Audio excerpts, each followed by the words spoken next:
जय हिंद। कहावत आपने जरूर सुनी होगी, जिस थाली पर आप खाना खाते हो उसी थाली पर छेद करते हो।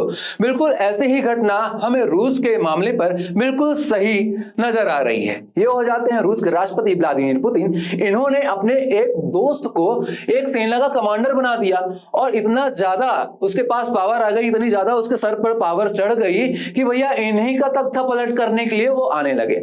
रूस के बारे में आपने अक्सर न्यूज़पेपर में अब पढ़ा होगा कि क्या क्या बातें निकल कर आ रही हैं। एक हो जाता है वैगनर ग्रुप, जिसके बारे में भी मैं आपको बताऊंगा। ये हो जाते हैं वैगनर ग्रुप के वर्तमान लीडर, जिनका नाम हो जाता है प्रिग्योन्जे।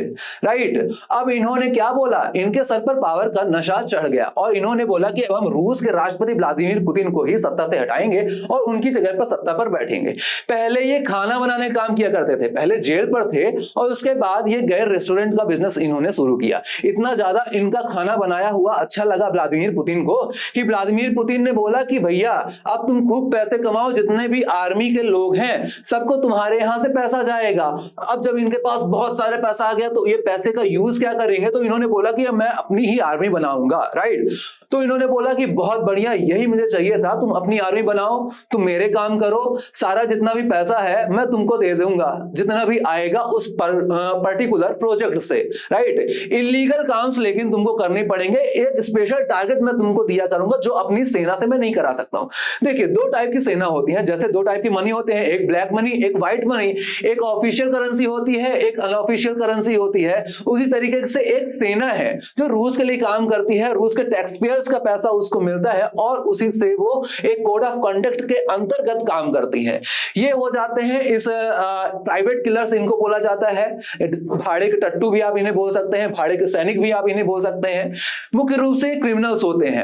आप मान लीजिए कि 10 साल के लिए, 20 साल के लिए आपको जेल की सजा सुनाई गई है, लेकिन कोई एक दिन आता है आपको बोलता है कि यार देखो उधर चलना पड़ेगा, गोली चलाने का काम है तुम्हारा, उधर भी चल के गोली चलानी है, बदले में तुमको पैसा भी देंगे और जितने भी तुम्हारे पहले के कानून है, पहले जितने भी तुमने नियम तोड़े हुए हैं, जितने भी इल्जाम है तुम्हारे ऊपर, वो सब मैं माफ करा दूंगा। ऐसा अगर कोई बोलता है तो उसके लिए चांदी हो जाती है ना। बिल्कुल ऐसे ही लोगों का ग्रुप हो जाता है वैगनर ग्रुप।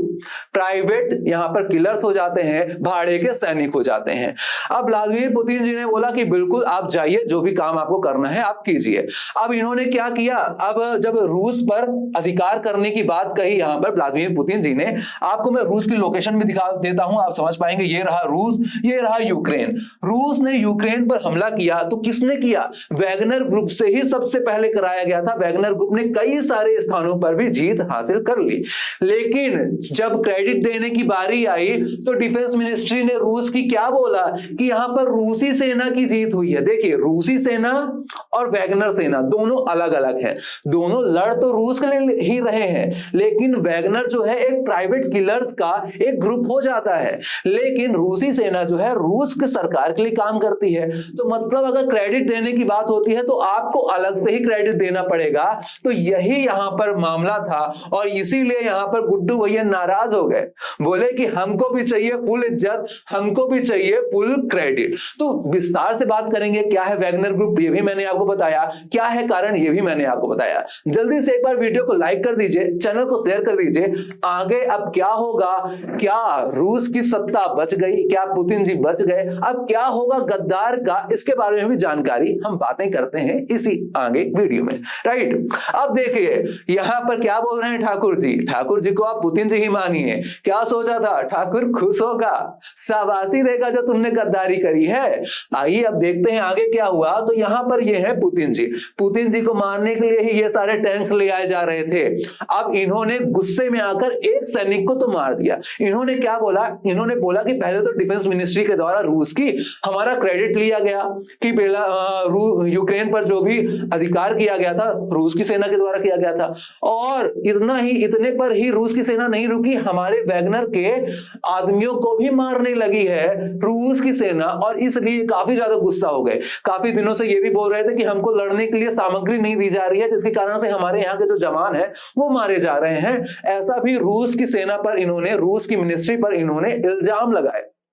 अब इन्होंने गुस्से में एक सैनिक को तो मार दिया, अब मीडिया में आ गया कि ये गद्दार है और इन्होंने कई सारे वीडियो भी रिलीज कर दिए। अब इनको ये तो पता था, अब जिसके साथ जिनको इन्होंने खाना खिलाया है उसकी आदत तो इनको पता ही है कि भैया ये इंसान हर चीज माफ कर सकता है, क्या नहीं माफ कर सकता है? गद्दारी। बिल्कुल सही, गद्दारी बिल्कुल माफ नहीं करते हैं और इनको ये बिल्कुल पता था। फिर यहां पर पिक्चर में निकल कर आए बेलारूस के राष्ट्रपति जिनका नाम हो जाता है लुकाशेंको। लुक कर सबको मारते हैं, मतलब छिप छिप कर सबको मारते हैं क्या, ये तो मुझे नहीं पता, लेकिन इनका नाम हो जाता है लुकाशेंको। इन्होंने क्या किया, इन्होंने फोन किया किसको? वैगनर ग्रुप के लीडर को कि भैया देखो तुमने जो किया है मैं माफ करवा दूंगा, पुतिन जी से पर्सनली मैं बात करूंगा, तुमको डरने की बिल्कुल जरूरत नहीं है, अब जहां पर हो वहीं रुक जाओ, अब कुछ नहीं करना, अगर अब कुछ किए तो मेरे हाथ से भी बात निकल जाएगी, तो बिल्कुल तुम ऐसा करो पहली फ्लाइट पकड़ो और आ जाओ हमारे पास, ठीक है? पहली फ्लाइट पकड़ो और आ जाओ हमारे पास। इन्होंने बोला बिल्कुल ठीक है, मैं ऐसा ही करूंगा। वैगनर जी ने बोला मैं बिल्कुल ऐसा ही करूंगा, मुझे भी नहीं लड़ना है, क्योंकि भैया खाना तो इसी ने खिलाया है ना, और हमको ये भी पता है कि इनकी सेना को तो हम हरा नहीं पाएंगे, हमारे पास सिर्फ 25,000 30,000 लड़ाके हैं, इसके पास तो पूरी सेना बैठी है। कई सारे देशों ने ही बोल दिया, युगांडा और भी काफी सारे अफ्रीकी देशों की और भी बहुत सारे देशों की मदद की हुई है पुतिन जी ने पर्सनली, और उन देशों ने डायरेक्ट बोल दिया कि पुतिन जी आप बिल्कुल टेंशन मत लो, पूरे हमारे देश की जितनी भी सेना है आपके लिए लड़ेगी, आपको कुछ भी नहीं होगा, ये हम गारंटी देते हैं। युगांडा के भी अभी जो राष्ट्रपति हैं उनका भी यहां पर बयान निकल कर आया था कि हम आ रहे हैं, आपको कुछ नहीं होगा, बिल्कुल। और इसीलिए इनको तो ये पता था कि ये कुछ नहीं कर पाएंगे। अब जैसे ही फोन आया इनका लुकाशेंको का, ये बोले कि बिल्कुल मैं तैयार हूं, फ्लाइट के अंदर बैठ चुका हूं, मैं आ रहा हूं आपके पास, लेकिन एक हमारी शर्त है कि मुझे भी कुछ नहीं होगा, हमारे जो वैगनर ग्रुप वाले बच्चे हैं उनको भी कुछ नहीं होगा। इन्होंने बोला ठीक है नहीं होगा। अब क्या होगा आगे ये तो आपको भी पता है, मुझे भी पता है, राइट?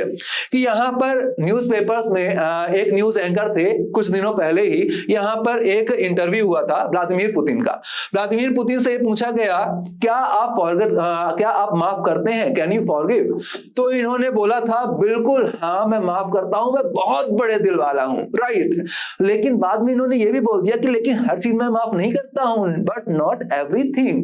क्या आप माफ नहीं करते? यहां पर उनसे पूछा गया what you can not forgive. इन्होंने बोला था, व्लादिमीर पुतिन ने बोला था बिट्रेयल, अगर कोई धोखा करता है तो वो माफ नहीं किया जाएगा। और अभी अभी प्रेस कॉन्फ्रेंस में भी व्लादिमीर पुतिन ने बोला कि गद्दारों के साथ सख्ती से निपटा जाएगा।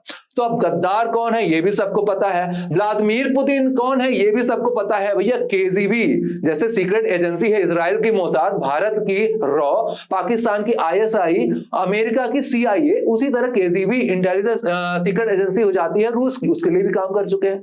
70 साल की उम्र में तैरते भी हैं भैया, ताइक्वांडो भी आता है, फाइटर जेट्स भी चला लेते हैं, स्नाइपिंग भी आती है, हर चीज आता है। इनके लिए बहुत सारी कहावतें भी फेमस है कि भैया ये चश्मा लगाते हैं तो अपनी आंख को सूरज की धूप से बचाने के लिए नहीं लगाते हैं, सूरज ना डर जाए इनकी आंखों से इसलिए चश्मा लगाते हैं। इतनी खतरनाक बातें इनके लिए फेमस है, राइट? इन्होंने कई सारे संशोधन भी संविधान में कर डाले हैं कि आजीवन लगभग ये राष्ट्रपति बने रहने वाले हैं, इस तरह की चीज भी यहां पर निकल कर आ रही है। तो बहुत ही खतरनाक मोड़ अब निकल कर आने वाला है। यहां पर बेलारूस के राष्ट्रपति लुकाशेंको ने वादा तो किया है वैगनर ग्रुप के लीडर से कि अब तुमको कुछ नहीं होगा, तुम आ जाओ बेलारूस पर, हमारे साथ ही रहो। कब तक सुरक्षित रहेंगे ये वादा नहीं किया गया है, तो यहां पर कुछ भी हो सकता है। आगे की अपडेट्स के लिए आप जुड़े रहिए चैनल के साथ। CUET इजली चैनल को भी सब्सक्राइब करना मत भूलिएगा, कॉमर्स इजली, साइंस इजली को भी सब्सक्राइब करना मत भूलिएगा, और SSC बैंकिंग इजली जिस पर अभी आप ये क्लास देख रहे हैं उसको भी लाइक, सब्सक्राइब और शेयर करना बिल्कुल मत भूलिएगा। जय हिंद।